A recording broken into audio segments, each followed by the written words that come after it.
As I'm recording this episode, my home country, the Philippines, is experiencing the aftermath of a series of tropical cyclones or typhoons. In fact, the strongest typhoon in 2020 made a landfall in the Philippines in October 26, making it one of the 10 costliest typhoons in the country. The latest one was a Category 4 typhoon locally named Ulysses, or internationally known as VAMCO, flooding major cities and populated towns in the northern part of the country. People are still stranded on their roofs as the waters continue to rise, but rescue capabilities are not enough. At least 67 have lost their lives, 20 are missing, and hundreds of thousands lost their homes and livelihoods. The COVID-19 pandemic is further endangering the situation of those who are affected. I understand that these are difficult times, but if you have some to spare, I will link in the show notes the list of aid agencies accepting donations for the typhoon victims in my country. Scholars Unbound is a bi monthly podcast or video series that showcases the voices of scholars who know no boundaries when it comes to the pursuit of knowledge. You will hear insights from their experiences as international scholars and how these influence their research, hoping to inspire future scholars to be fearless, global, and unbound. I'm your host, Dalia Simangan. In the previous episode with Dr. Leticia Dos Machangos, she gave us some insights on how not just to discover opportunities, but also to create them. I'm really thankful to Leticia for sharing with us some of the tips and lessons she learned throughout her academic journey on making the most out of the learning and career opportunities she discovered and created along the way. I wish I could follow up on that, but I'm really struggling to speak about academic opportunities from a point of privilege right now.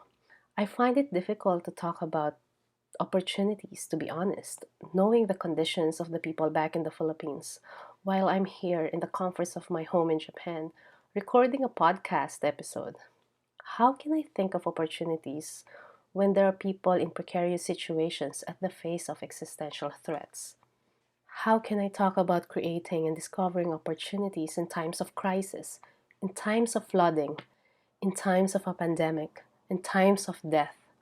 Discovering and creating academic opportunities would be the last thing I could think of when the water level is engulfing my home, when my crops are submerged, and when everything I have owned and known are nothing but murky waters.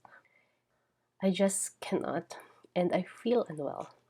I just cannot bring myself to talking positively about opportunities if there's a crisis of opportunities. I promise I will still add a post interview reflection about academic opportunities in the next episodes. But for this one, I want to read an article I've written. Pardon my self indulgence at the moment, but consider this as an audio essay. It was written in the context of the COVID-19 pandemic, which is still in our midst, but I think it also resonates with the typhoons that have devastated the Philippines. This article is a part of the Rethinking International Relations series, and I was invited to write this after the publication of my article to the International Affairs Journal. I will link all this in the show notes. The title of the article is I Hope This Finds You Well Living in the Anthropocene. The coronavirus pandemic is the Anthropocene materialized. The Anthropocene is a proposed new geological epoch when human activities have become the main driving force behind the changing Earth system. It's still an unofficial term, but there's now broad recognition within the scientific community of the unsustainable human impact on the biosphere and the threat this poses to the survival of humanity.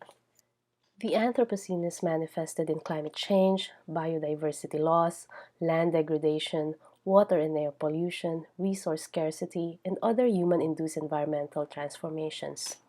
Indeed, there's compelling work to suggest that contemporary human activities disrupt ecosystems in ways that make the transfer of pathogens between species much easier, as occurred with the COVID-19. The spatiality and temporality of the Anthropocene are understandably difficult to grasp, but the current pandemic forces us to experience its magnitude and complexity in a much closer scale and faster pace. The coronavirus does not discriminate, but how we experience its impact does. From militarized lockdowns to physical distancing rules, Social media shows us the contrast between celebrities self isolating in their mansions and street vendors walking for miles to buy produce. Amazon CEO Jeff Bezos is geared to become the first trillionaire, while millions have lost their jobs and millions more will be out of work amidst the looming economic downturn. As I write in the comfort of my Japanese apartment, equipped with modern amenities that make working from home convenient and productive, I'm heartbroken by the news from my home country of the sick and hungry and those detained for violating quarantine orders. We are not all in this together. These sentiments are not new, but they demand reiteration until they are heard and acted upon. This global health crisis, as well as major catastrophes in the Anthropocene, will hit the poorest and the most vulnerable the earliest and the hardest. The structural inequalities that recently have become more manifest are rooted in legacies of racism, colonialism, and oppression. These inequalities and the system that permits them will continue unless historically marginalized voices are free to engage with conversations and influence collective responses to the challenges in the Anthropocene. The problem of universal narratives. Monolithic articulations of the Anthropocene are problematic, and IR as a discipline should be up to the task of diversifying the Western centric roots of the Anthropocene. However, as I explained in my recent review article for International Affairs, the discipline still has a long way to go when it comes to challenging the dominant views about the relationship between human societies and the natural world. I conducted a systematic review of Anthropocene related IR articles published in academic journals between 2000 and May 2019 and found that, much like the whole Anthropocene discourse, Global South perspectives are underrepresented. As a discipline known for its critique of structural inequalities, it could have done so much more in unmuting marginalized voices. I also argue in the same article and elsewhere that regional investigations can help unpack the universal narratives about the Anthropocene, appreciate its complexity in a relatively manageable way, and bridge global action and local capacity when responding to the changing socio-ecological systems.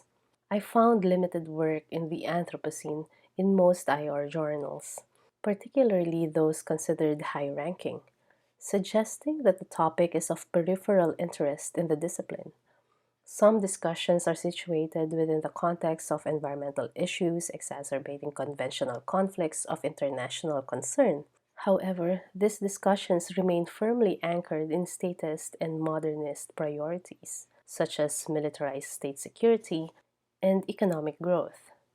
These priorities preserve an international order that proves unable to confront the challenges beyond the nation state system while continuing to benefit the privileged few.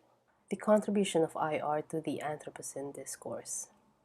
IR as a discipline needs to engage further with the concept of the Anthropocene by examining environmental issues within the context of vulnerability and historical injustice through a non modernist understanding of nature and with respect to the agency of the vulnerable.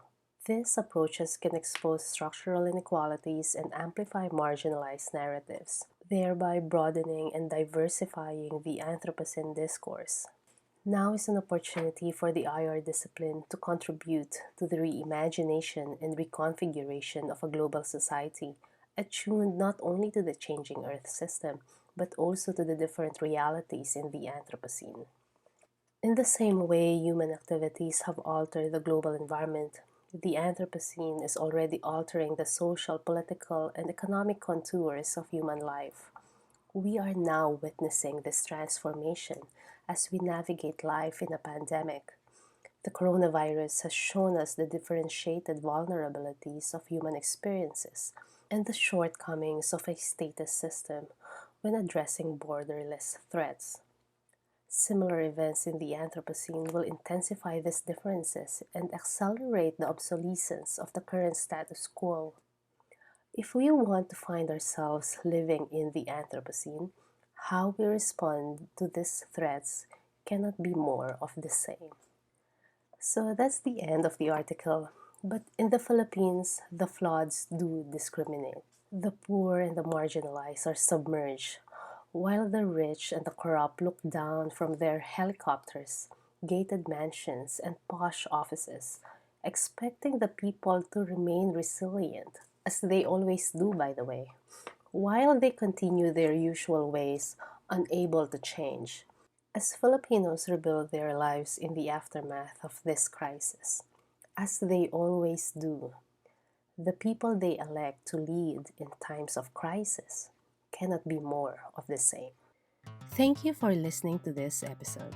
Please consider leaving a comment or rating at iTunes or any of your preferred podcast hosting platforms.